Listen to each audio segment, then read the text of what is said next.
Unsurpassed, penetrating, and perfect Dharma is rarely met with even 100,000 million kalpas. Having it to see and listen to remember and accept, I vow to taste the truth of the Tathagata's words. Good morning. Have we any folks? So, hope everyone's well this morning.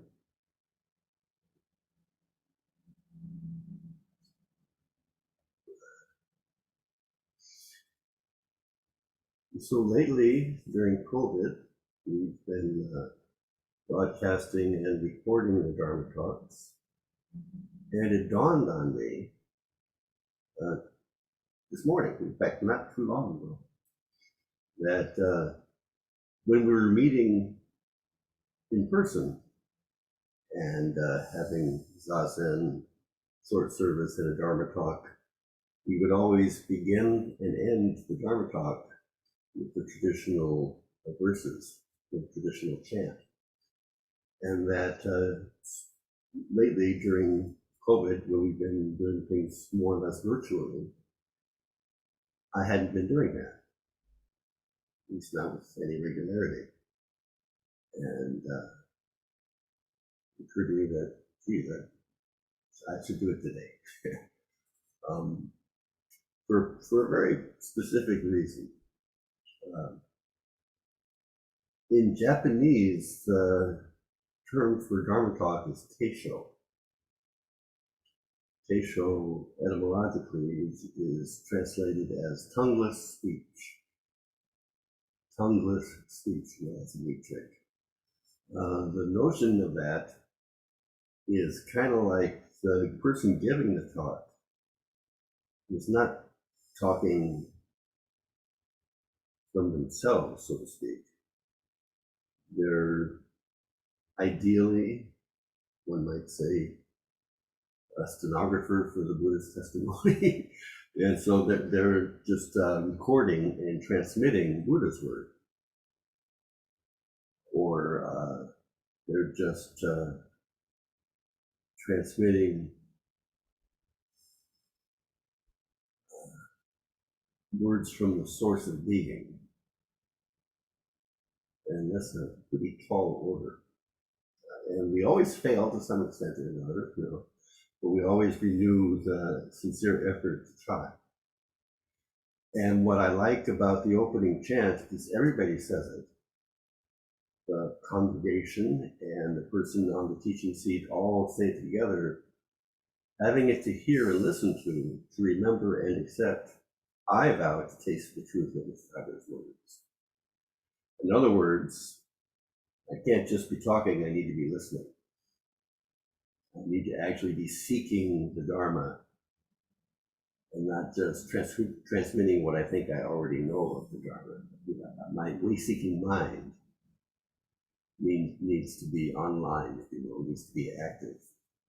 And I thought it kind of auspicious to have the notion to recognize that I hadn't been using that chant during the virtual gatherings, and to have the notion that perhaps it'd be a good thing to do it. I mean, why even stop doing it? I find myself asking myself.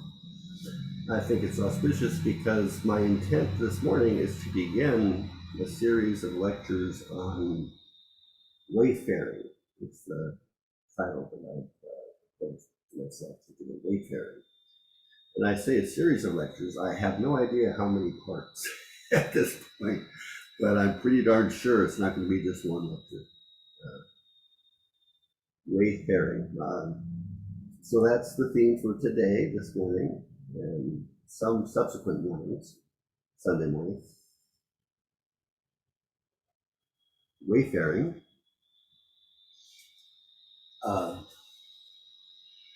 And the thing that kind of catalyzed my wanting to explore this notion with you is reflecting on something that Reb Anderson once said. long, long ago, early on. I can't remember if it was like to toss a heart, and I can't remember what else he said on that occasion, but at one point he said, and I can't remember exactly how he said it, but would it be nice, or what would it be like to wake up in the morning and everywhere you looked, you saw the way, the way, the way, something like that. That, you know, you wake up and you're just seeing the way, and you're living the moments of your life seeing the way and being actualized by that vision of the way. And he said it with such emphasis, almost a sense of urgency, that it struck me that this is a possible mode of being, to wake up and you're in the way. Not you're in the way in the sense that you're an obstacle, but you're flowing in the way. And you wake up and way is before your eyes. You hear the way, you see the way. And all through the day, you're seeing the way. And like I say, the emphasis and the almost a feeling of urgency, like this is really important, folks, you know, really struck me, and it stayed with me. And the notion of wayfaring became a very integral part of how I thought of Zen practice and what I sought from Zen practice. That kind of sense that there's, we have a choice. You know, we don't have to go through life kicking and screaming. We don't have to go through life feeling blocked, frustrated, and confused, and estranged from being, and exiled from us, from ourselves. But there is a way. And so what I would like to do is explore with you what that entails, what kind of effort, what kind of awareness is entailed in wayfaring.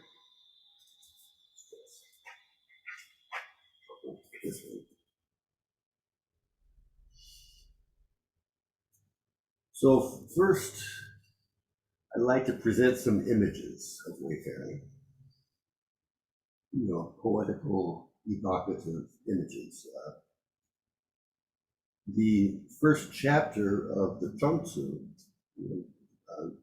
in Taoism, there's two seminal texts. There's a lot of texts. Two principal ones are the Tao Te Ching by Lao Tzu, allegedly, and the Chuang Tzu, allegedly by Chuang Tzu, although in actuality most scholars feel that it's the work of many hands, as the Tao Te Ching perhaps is. But there's these inner chapters, which some scholars say that these inner chapters seem to have, it's univocal, seems to be one voice, that this might be who Chuang Tzu is, that the other stuff were emendations, additions that came throughout time. Anyhow, the first chapter of the Chuang Tzu is entitled Wandering Free and Unfettered. That's how Brooks Supporting translates it, Wandering Free and Unfettered. I've also heard it translated as Carefree Wandering. Same point. You know. Same feeling that, you know, you're, and the implication is the word wandering is you're wandering. You know, you don't have a specific destination and a specific route that you're going on to get to some predetermined place, but you're wandering, free and unfettered. So in this image, there's this notion of an absence of a concrete, determinate goal, wandering, And there's this sense of freedom. There's no obstacles, no constraints, no inhibitions. And in that chapter, I want to share a few sentences from that chapter. Let me find the right place here. Of the Tzu. And I offer this once again as an image of way seeking or wayfaring. Now, Li Zi rode forth upon the wind, weightlessly, graceful, not heading back until 15 days had passed. So Li Zi is one of the Taoist sages. And he rode forth upon the wind, weightlessly, gracefully, not heading back until 15 days had passed. So carefree, no obstruction, weightlessly, freely, gracefully. He did not involve himself in anxious calculations about bringing good fortune to himself. He wasn't trying to improve anything. He wasn't trying to, benefit himself.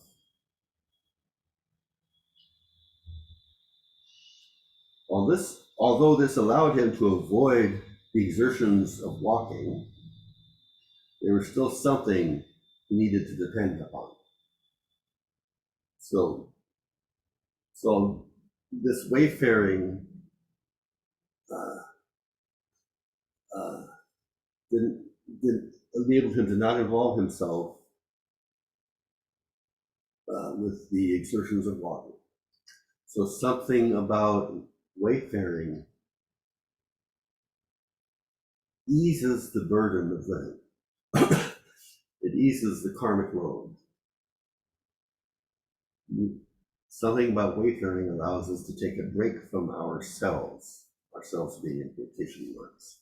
That's how I interpret the line that it allowed him to avoid the exertions of walking. When he was on the wind, he didn't have to walk, he was flying in the wind. But Chuang Tzu says there was still something he needed to depend upon. And then the second sentence, but suppose you were to chariot upon what is true, not just the wind, sometimes maybe the wind, but what if you were to chariot upon what is true, both to heaven and to earth, riding atop the back and forth of the six atmospheric breaths. And footnote explains the 6 atmospheric breaths as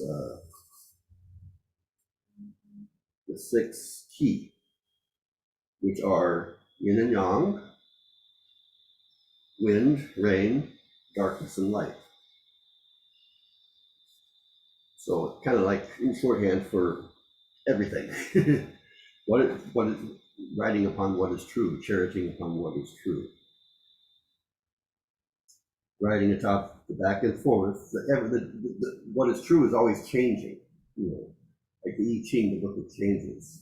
So that's why he says the back and forth of the 6 atmospheric breaths, the changes of everything, the changing. So riding upon what is true, which implies riding upon constant change.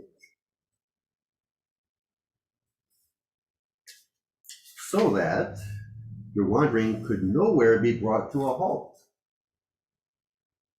There's a song when I was a kid, I heard it.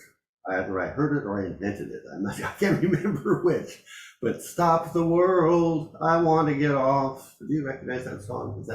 But stop the world, I want to get off. The guy's heartbroken, and life's too much of a burden, and he wants, so please stop the world so I can get off. Like a merry-go-round. But that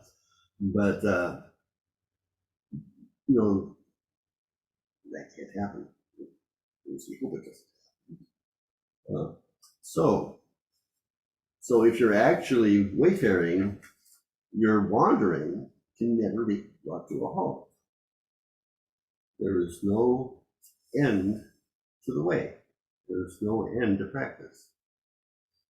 It's the circle of the way. It's perpetual. You would then be depending upon what? That's what the sentence reads. You would then be depending upon the line what? Lesson learned. So with this carefree wandering, there's no predetermined method, no predetermined object or mode of conduct, nothing to depend upon. So that's another image for wayfaring is no fixed abode, is how we say in Zen. In the Diamond Sutra, the Buddha, allegedly the Buddha says, dwell nowhere and bring forth that mind. Bring forth a mind that has no dwelling place. And so one image of wayfaring is your wandering can nowhere be brought to a halt. And I remember once in Tassajara, I was a fellow monk and I were working in the kitchen, and it was just she and I. We were doing the final touches on the dishes, and there's these big salad bowls that we have. As I said, because we might be feeding anywhere from 30 to 100 people, and so we make large quantities. And she was drying a salad bowl, and she was blissing out. She was having an ecstatic awareness, ecstatic experience arise from the samadhi of work, of samu. And she turned to me and says, I feel like I'm polishing the moon. And I said, oh, that's great, but you can't ever stop. So chill out, baby. It's great, but you can't ever stop. So that'll put a different context to it. And so that's, there's no cessation of practice. There's no place, there's no arrival point where we say, okay, we've done it, we're here now. Here is a constantly shifting ground. Everything's perpetually changing. And so another image for wayfaring is no breaks. That's what we say it's insensitive. Actual practice is no breaks. Rest is a form of practice. We're not saying that you don't rest when the body's tired, or you don't rest when the mind is tired, or you don't sleep when the body needs sleep. But sleep is practice. Rest is practice. Actual wayfaring embraces 24/7. Each moment. And in a snap of the fingers, there's a limitless number of moments. So practice, wayfaring, encompasses all moments. And so there's no cessation. So let me start that again, just to refresh the context. But suppose you were to chariot upon what is true. Now, that's an interesting image. You're riding upon what is true. You're riding upon the actual being that's arising this moment. That's, you're not riding upon the wind. Maybe you are, but maybe you're not. But whatever you're riding upon is what is actually arising. You might be deep diving in the ocean. You might not be riding the wind, but you're riding upon what is present in your face, arising from nothing, right here, right now. So suppose you were to chariot upon what is true, both to heaven and to earth, riding atop the back and forth of the changes of the cosmos, the 6 atmospheric breaths of yin and yang, light and dark, wind and rain, so that your wandering could nowhere be brought to a halt. You would then be depending upon what? That's how it's written. Thus I say, so finally concluding this little section, thus I say the consummate person has no fixed identity. The spirit man has no particular merit. The sage has no name. So, thus I say the consummate person has no self. There's no there. For the wayfarer, there's no there externally or internally. There's no self brought to the wayfarer. The self arises as a consequence of wayfaring. Buddha nature arises, which is indeterminate, as a consequence of wayfaring. If the self is brought to the occasion, there's no room for the arising of Buddha nature. So it's incumbent upon the wayfarer to have no fixed identity, for the wayfarer to have no particular goodness, not trying to be a good person. It has no name, no identity. So that's one feature of wayfaring that we get from this passage, is that to actualize wayfaring, we need to drop the self. As Dogen says, we study the Buddha way, we study the self, but we study the self to forget the self, to see its illusory nature so that we can drop it. Or as Dogen also says in same classical Genjo Koan, to carry yourself forward and experience the myriad things is delusion. To bring a self to the occasion, we will cover it over with a fiction, an illusion. That the self arises with the myriad things. The myriad things arise as the self is one translation.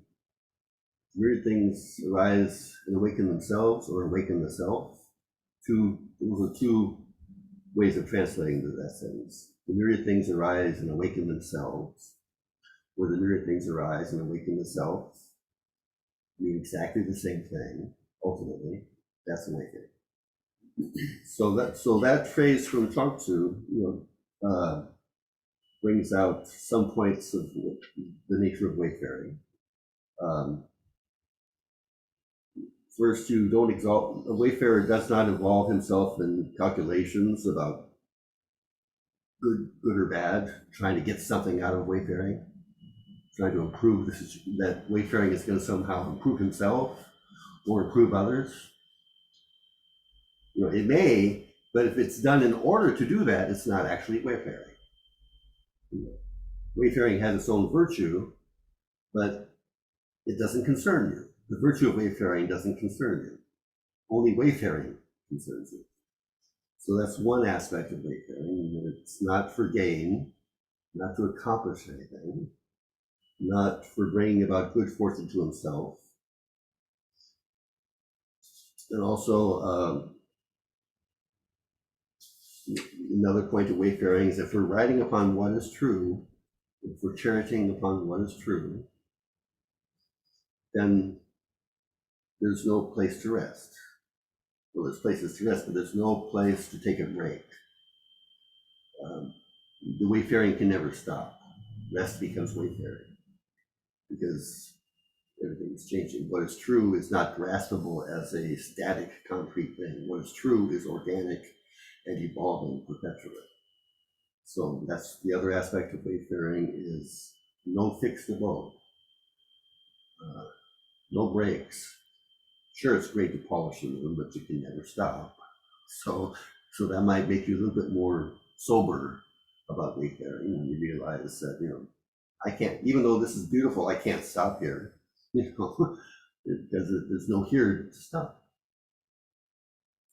And the third thing about wayfaring that this passage points out is that you have to abandon the self to actually engage in the way. You can't bring a self into the activity. You have to allow the activity to bring forth self. As pointed out in Dogen's sentence, to carry yourself forward and experience myriad things, you just did a dream. If you carry yourself forward to experience things, you cannot chariot upon what is true. Like charioting upon some reflection of yourself, the basic narcissistic ailment. But that the myriad things come forth and awaken themselves, same thing, two sides of the same coin. That's wayfaring. Okay, went on quite a bit with that image. Another image for wayfaring, in Dogen's Mountains and Water Sutra, he says that the wondrous way of riding the clouds, the inconceivable power of soaring in the wind is always attained from the mountains.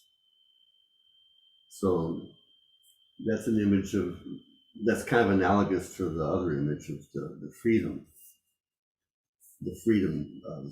that is a characteristic of Wayfaring. That freedom involves a certain detachment, a certain renunciation. Yeah. It's a it's a different sense of freedom. It's a freedom from the burden of, how did I put it in my notes here? The freedom from the freedom to let go of that perpetual self-referential perspective. So freedom from self-clinging, it's a simple way to put it in Zen terminology. So it's a freedom that involves letting go of preferences. The freedom that involves letting go of likes and dislikes. So it's the freedom of letting go of, well, this is good. Could be better, but it's pretty good. That's not so good. I mean, things could be worse, but this kind of sucks. Being caught in that judgment of good, bad, or indifferent. In order to ride upon what is true and have the freedom to soar with what is arising, to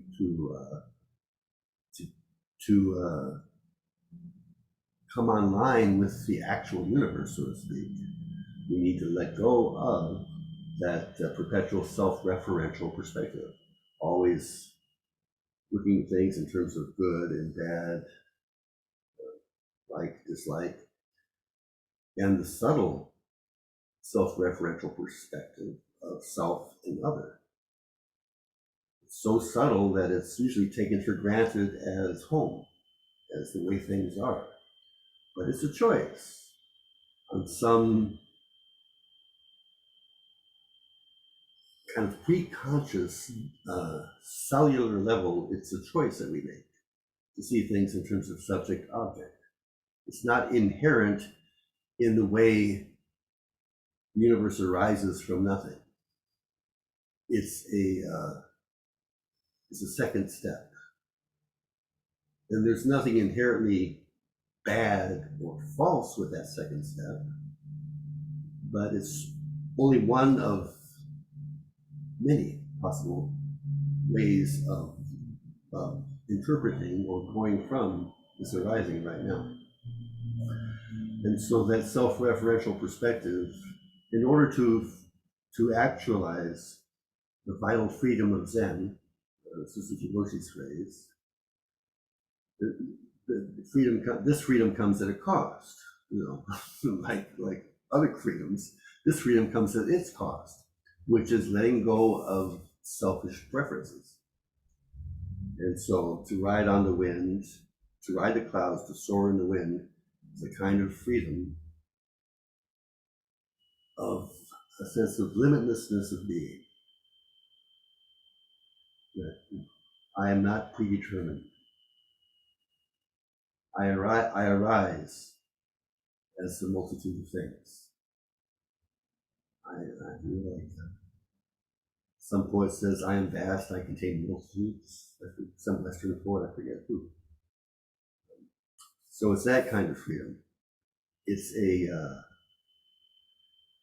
a palpable, visceral freedom that's of a different order from the freedom to do whatever you want. It's palpable. It's expansive. It's wondrous. It's filled with a sense of ease and being at home with the inexplicable nature of this right now. And so it's not a conceptual freedom.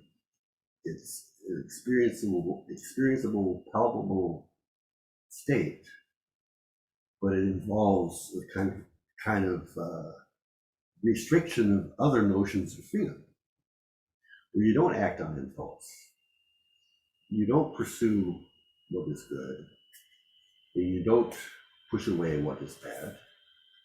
You let go of that perpetual self-referential modality of experience. You allow things to be as they are. You allow them to arise as they arise. And you see the perfection of them arising from nothing, just like this.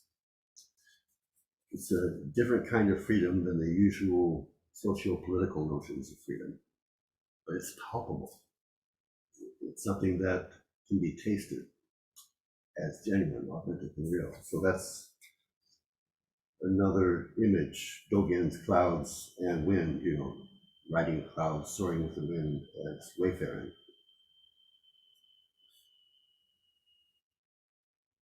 So this relates to, everything I've said, we've already probably heard implicit in it, what we studied in seminar last week. When Suzuki Roshi says belief in nothing, and we found it's necessary, absolutely necessary to believe in nothing, which is to say there is something. It's something which has no form or color, but it's always ready to appear in some form or color.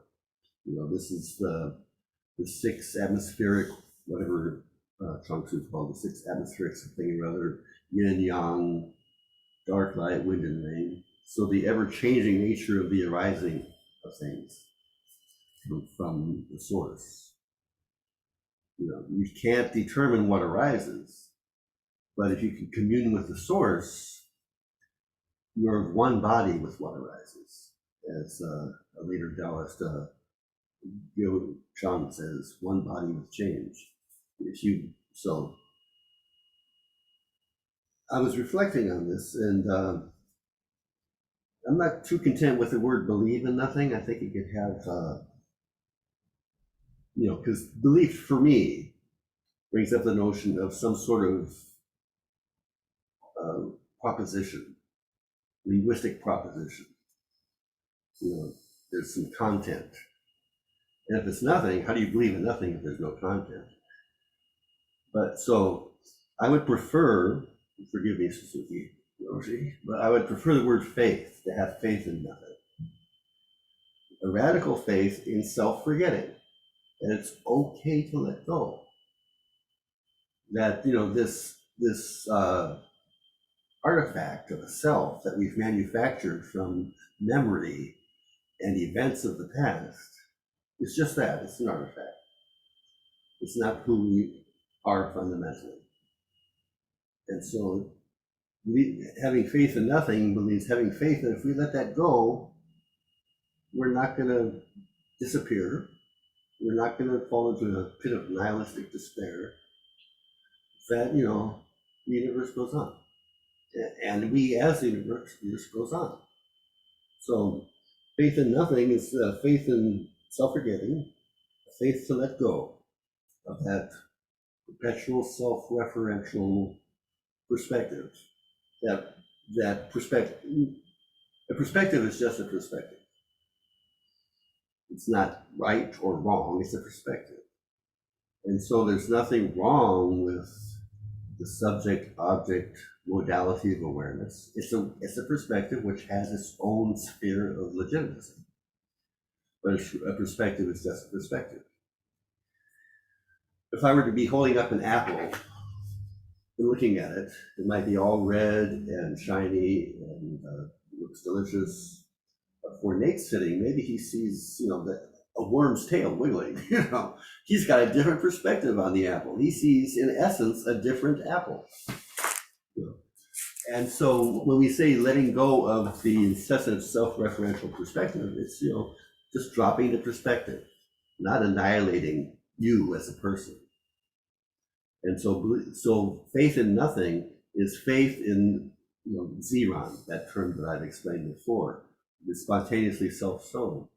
Faith that the universe is always arising from nothing, that, so nothing is a reliable source of being. And all the stuff from the past impedes a direct relationship with the source of being. And so a shift of perspective to the perspective of nothing allows the limitlessness and ungraspability of actual being to arise into awareness. So all these images that I've been offering for wayfaring are kind of like poetic expressions of the nature of and the consequences of believing in nothing, or as I would prefer to say, faith in nothing. That this practice of wayfaring, of letting go and coming into being with the cosmos, is trustworthy, is reliable, is nurturing. And that's the essence, I think, of what it means to believe in nothing, to have faith in nothing. That, that can be reborn in an instant. So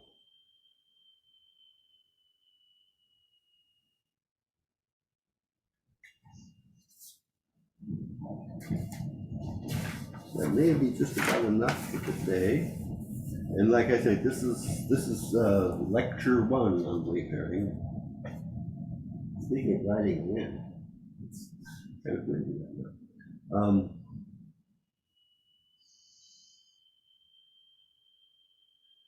I'll close with a recitation and perhaps a bit of commentary on a poem by Mary Oliver that I think can speak to wayfaring. It's entitled "The Wild Geese," and so Mary Oliver's little instruction manual on wayfaring. Number 1, you do not have to be good. You do not have to walk on your knees for 100 miles through the desert repenting. That's what some people, when they imagine spiritual practice, they think, well, we're going to become better, to be virtuous. Well, we may, but if we try to be virtuous, if you try to be better, that's not wayfaring. You do not have to be good. You do not have to walk on your knees for 100 miles through the desert repenting. You only have to let the soft animal of your body love what it loves. Tell me about despair, yours, and I will tell you mine. We all have our incessant self-referential perspectives. Tell me yours, I'll tell you mine. This is who I think I am. Who do you think you are? Okay, fine. Oh, that's all well and good. But meanwhile, the sun and the clear pebbles of the rain are moving right now across the landscape, over the prairies and the deep trees, the mountains and the rivers. Meanwhile, right now, the wild geese, high in the clean blue air, are heading home again. Wherever you are, no matter how lonely, the world offers itself to your imagination. The world arises fresh and new, bringing you to life. Calls to you like the wild geese, harsh and exciting, over and over, announcing your place in the family of things. Wherever you are, no matter how lonely, the myriad things come forth and awaken themselves and offer themselves to your imagination. They call to you. They give you your being. Over and over, announcing your place as this rising cosmos. So I took some liberties with Mary's translation, or not translation, her poem in my commentary. Some additions. I also cited the original text, but it echoes some of the themes I tried to present this morning, and some themes that we'll be looking at going forward.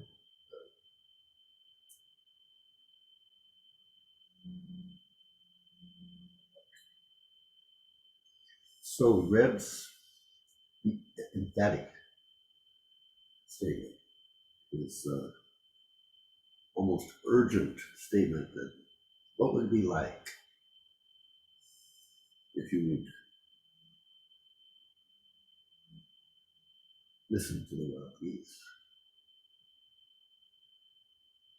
listen to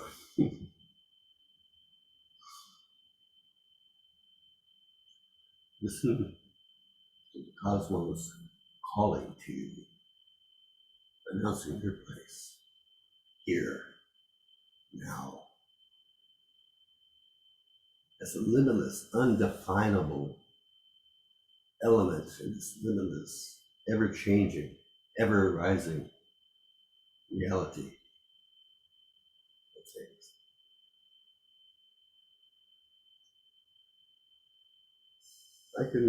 I can see why he was so emphatic. And I look at this suffering world and so many people that have a lot to say about despair. I can understand if he did have a sense of urgency about suggesting that we figure out how to wake up in the morning and look around and see the way, everything we need. I can understand how that could help heal our hearts, heal our suffering. As Lao Tzu says,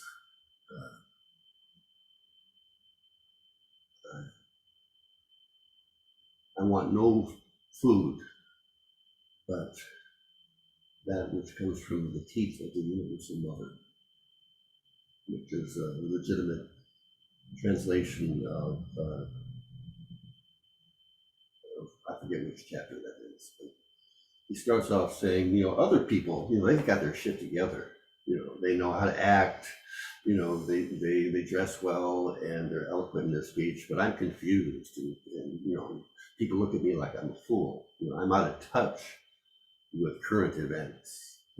So the first chapter, he's showing this contrast between the people of the world who know how to dance the latest dance, or they've got they know the latest lingo, and so they fit in, whereas he doesn't fit in. And then at the end he says, I am different.